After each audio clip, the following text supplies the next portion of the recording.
Estamos en contacto con el señor Juvenal Medina, jefe del Centro Nacional de Estimación y Prevención y además Reducción del Riesgo de Desastres, CENEPRED. Señor Medina, ¿cómo está usted? Bienvenido, un feliz año. Buenos días, señor Carlos Villarreal, muy buenos días, señora Mónica Delta, señor Fernando Carvalho. Es un placer comunicarnos con ustedes justamente sobre el tema que acaba de anunciar, ¿no? Muchas gracias por atendernos. Bueno, a ver, en total, en el estudio que se ha realizado, ¿cuántas zonas del país, hablo de distritos, regiones, presentan un alto riesgo de afectaciones por huaicos y deslizamientos de tierra? De acuerdo a los escenarios de riesgo que hemos elaborado con la información que nos provee el CENAMI, tenemos en niveles de muy alto riesgo ante movimientos en masa, es decir, huaicos, deslizamientos, derrumbes, ¿no? Son 351 distritos en 19 departamentos. Y en nivel alto riesgo son 998 distritos en 22 departamentos, lo que compromete una cantidad importante de población, medios de vida, infraestructura educativa, de salud, así como también infraestructura productiva. Esta información la elaboramos con bastante anticipación y se ha venido comunicando a las autoridades de los 3 niveles de gobierno a través, ¿no?, de esta información que sale a tanto trimestral como de corta duración, de corto plazo, porque entendemos, de acuerdo a la ley del Sistema Nacional de Gestión del Riesgo de Desastres, son los gobiernos regionales y locales las entidades que tienen la responsabilidad de implementar las medidas tanto de prevención, reducción del riesgo como de preparación para evitar la afectación que pueda producirse a la población y sus medios de vida, ¿no? Señor Medina, vamos a cosas concretas. Efectivamente, el año que acaba de terminar y el año que comienza está marcado por la pandemia del coronavirus. Tenemos este desastre sanitario, digamos, que se ha puesto en evidencia. Pero todos los años, a partir de enero, tenemos la preocupación de los desastres naturales, lluvias, etcétera. Ya tenemos lo ocurrido, que todavía, digamos, ni siquiera se ha encaminado, pero no se ha concretado lo que había que realizar en la reconstrucción por el fenómeno del Niño. Hoy, frente a eso, las zonas específicas que están en peligro o las condiciones climatológicas que nos deparan, digamos, en los próximos 2 meses. O sea, ¿se han hecho cosas en prevención o no se han hecho? Bueno, diríamos que lo que se ha hecho es bastante limitado a lo que se requiere en el país, ¿no? Puesto que el escenario de riesgo del país es bastante grande, es muy amplio, muy complejo y por eso se demanda una intervención permanente en acciones de prevención y reducción del riesgo, no cuando estamos ya próximos a la temporada de lluvias, ¿no? Entonces, nuestra cultura aún sigue siendo de carácter reactivo y eso es necesario cambiar.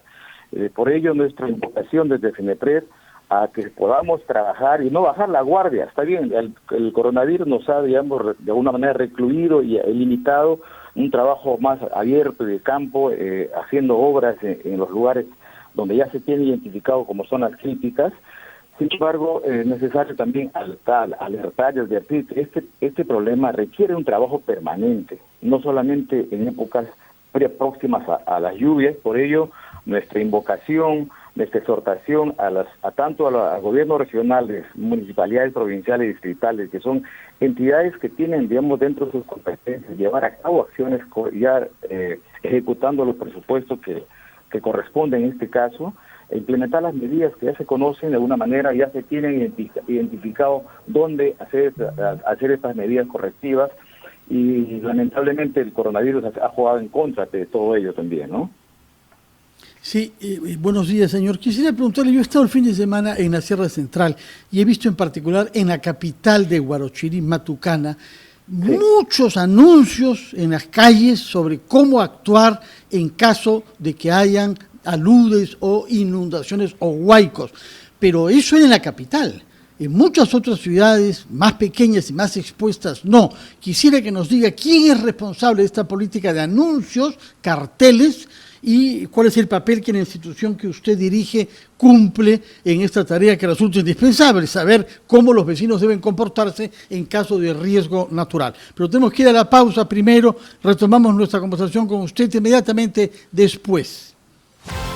Son las 8:50, estamos conversando con el responsable del Centro Nacional de Riesgos y Desastres Naturales, señor Juvenal Medina, y yo quisiera saber cuál es la política que ustedes están aplicando para que los ciudadanos y los que visiten pueblos eventualmente sepan cómo comportarse en caso de huaicos. Y lo pregunto, repito, en función del contraste que hay en la manera muy anunciada que está una ciudad como Matucana y la carencia de anuncios en muchas otras ciudades de la misma región. Bien, a nivel del Sistema Nacional de Gestión del Riesgo de Desastre que tenemos en el país, que articula todas las instituciones de los 3 niveles de gobierno, hay responsabilidades compartidas en promover, implementar las acciones tanto de prevención, reducción de riesgo como de preparación ante los diversos fenómenos naturales que afectan el país, ¿no? Entonces no solamente son lluvias, inundaciones, sino también movimientos sísmicos, la pandemia, entre otros. Entonces tenemos estas responsabilidades que recaen tanto en lo que son los sectores, gobiernos regionales, gobiernos provinciales y distritales. El CENEPRED, como entidad técnica del Sistema Nacional de Gestión de Riesgo y adscrita al Ministerio de Defensa, viene trabajando en la elaboración de estos escenarios de riesgos que advierten anticipadamente a todas estas entidades para que cada quien, de acuerdo a sus competencias, pueda implementar las medidas que corresponden en los 3 grandes frentes: prevenir, reducir riesgos o a su vez también preparar a la población para poder actuar oportunamente y evitar los daños y pérdidas que suelen darse. Entonces, hay un trabajo de comunicación permanente sobre estos escenarios de riesgo, sobre las medidas que se deben implementar a través de correos electrónicos, a través de las redes sociales, tweets, Facebook, así como también a través del portal web, para que esta información llegue oportunamente y pueda, digamos, orientar las acciones de las entidades que tienen estas competencias. También el CENEPRED brinda asistencia técnica a los gobiernos locales y regionales, como también capacitación en materia de prevención y reducción del riesgo de desastres. Entonces es una labor constante. Sí. Lamentablemente la pandemia nos ha jugado en contra. Entiendo que esto ha limitado mucho el accionar de las entidades de los 3 niveles de gobierno para abordar este problema que es de carácter permanente. Si bien las lluvias se presentan cada los 3 meses húmedos que tenemos durante el año, pero los riesgos, la vulnerabilidad que existe en cada lugar requiere un trabajo permanente, un trabajo más, digamos, organizado, planificado, incorporando en el presupuesto que ejecuta cada entidad del Estado, así como el actor privado también, las medidas que permitan ir reduciendo progresivamente este riesgo. Esto no lo vamos a cambiar de la noche a la mañana, pero sin embargo sí requiere una intervención permanente para que así podamos mejorar la seguridad en cada uno de los lugares del país, ¿no? Pero, señor Medina, se han tomado las medidas de prevención de parte de los municipios. Lamentablemente, durante un buen tiempo hemos ido hacia, por ejemplo, un caso nada más, Chaclacayo o Chosica, ¿no? En esta época del año. Siempre había deslizamientos y no había medidas de prevención debidamente instaladas o adaptadas. Y eso es un defecto que se ha visto no solamente en esta zona de la capital, sino en varios lugares del país. ¿Cómo se ha trabajado de parte de los municipios y gobiernos regionales en ese sentido? Y también el tema de aquellas personas que viven en zonas críticas, en las cuales obviamente no se debe construir una casa, pero bueno, es un tema también social, ¿no? Así es, efectivamente. Entonces, ahí hay un trabajo que requiere distintas estrategias. Por un lado, en lo que es la prevención y la planificación del desarrollo de las ciudades, de orientar a cómo y hacia dónde debe crecer una ciudad, cómo ofertar áreas con actitudes de uso urbano, que es una competencia que le atañe a los gobiernos locales, ¿no?, en la gestión de su territorio. Pero luego tenemos, hay una línea presupuestal establecida por el MEF, lo que es el programa presupuestal 068, orientado a prevenir, a reducir riesgos y a atender emergencias, que orienta, a través de la cual debemos orientar recursos para ejecutar obras de carácter preventivo, correctivo, que permita mejorar la seguridad. Y ahí es donde y esos presupuestos hace falta justamente y esos presupuestos, orientar mayores recursos en esa línea, ¿no? Sí, solamente agregar lo que había preguntado Carlos Villarreal, ¿y esos presupuestos ya fueron entregados o van a ser entregados en el transcurso del primer trimestre? Supone que justamente en la asignación del presupuesto que establece el gobierno central cada año, cada gobierno local o regional debe tener ya distribuidas un presupuesto, y una de estas partes, hay un porcentaje de las partidas deben estar orientados a estas acciones preventivas y correctivas del riesgo, de manera que esto pueda ir implementando progresivamente. Pero también hay otro fondo que está orientado a atender este tipo de necesidades, que es el FONDES, que lo administra el Instituto Nacional de Defensa Civil, que puede, digamos, atender requerimientos complementarios al presupuesto ordinario que maneja cada entidad pública, ¿no? Sí, quería preguntarle también, ¿qué cosa pasa y qué responsabilidad tiene su institución cuando hay casas construidas en lugares manifiestamente peligrosas y por donde sabemos positivamente que va a pasar un huaico en cuanto llueva mucho?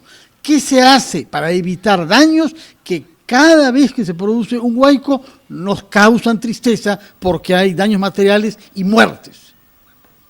Ahí lo que hacemos es estudios de evaluación de riesgo y advertir la situación de riesgo inminente, y que puede plantear dos cosas. Uno, implementar medidas correctivas en el sitio, si es pertinente hacerlo, o en su defecto, si ya no es posible mejorar la seguridad, hay una propuesta de reasentamiento de la población. Pero ¿dónde se hace eso? Porque no vemos mucho que se haga, ¿ah? Basta consultar el caso evidente de Chosica, en donde hay construcciones en las laderas más peligrosas. Y hace años que esto está ahí y nadie toca eso. Eso es un tema muy complejo, muy álgido, efectivamente, no solamente en Lima, en todo el país tenemos poblaciones asentadas en zonas de muy alto riesgo que implica un proceso de reasentamiento poblacional.